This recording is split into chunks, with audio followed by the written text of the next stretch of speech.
You're at home and the phone rings, and on the other end of the line is someone claiming to be a police officer. They tell you that a loved one, say your grandson, has been involved in some kind of crime and they need some money immediately to bail them out. They then give you directions on how to send that money. Sounds suspicious? Well, it should, because it's a conceit in a growing type of crime, typically targeting the elderly. Perpetrators can earn as much as $1 million or more by upping the game and targeting as many people as possible. So how are the perpetrators getting away with it, and how significant is this kind of crime?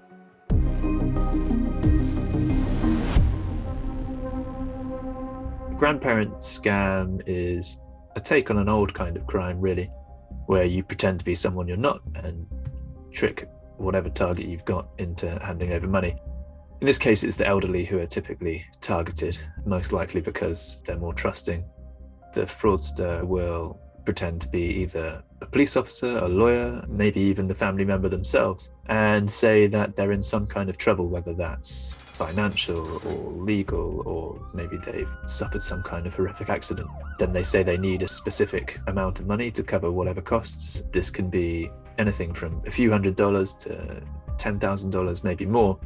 And they're able to accrue hundreds of thousands, maybe even $1 million or more, simply by pretending. It's an old school scam. They're much more prevalent than what's being reported.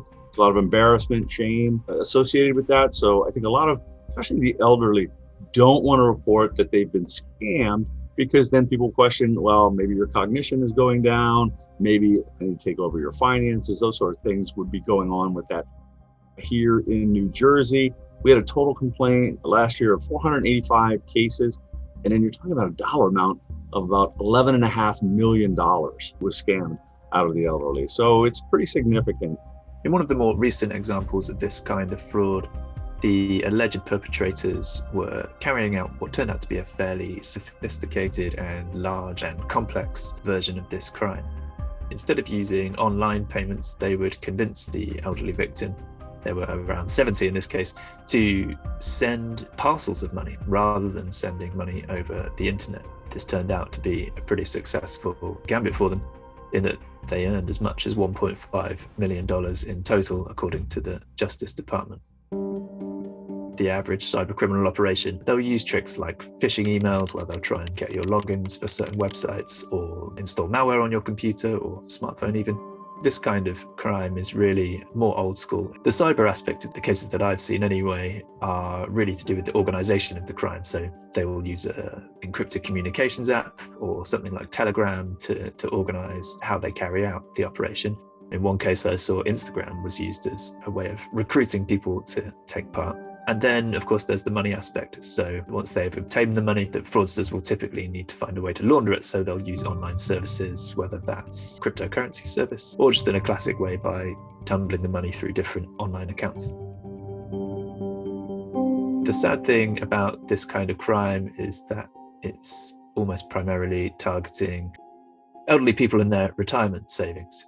And obviously during a pandemic year, there's an atmosphere of fear around, and cybercriminals have been preying on that in numerous ways. And one of those ways, sadly, has been targeting of elderly victims. The criminals are really tugging at those heartstrings, really driving in that, speed. It has to be done right away. The faster things go, you can let things get out of control. Momentum starts to take over. Slow it down. Ask for verification from family members. See what's going on. Before you do anything, call the parents. Maybe call somebody else in the family to see what's going on. That usually can clear things up.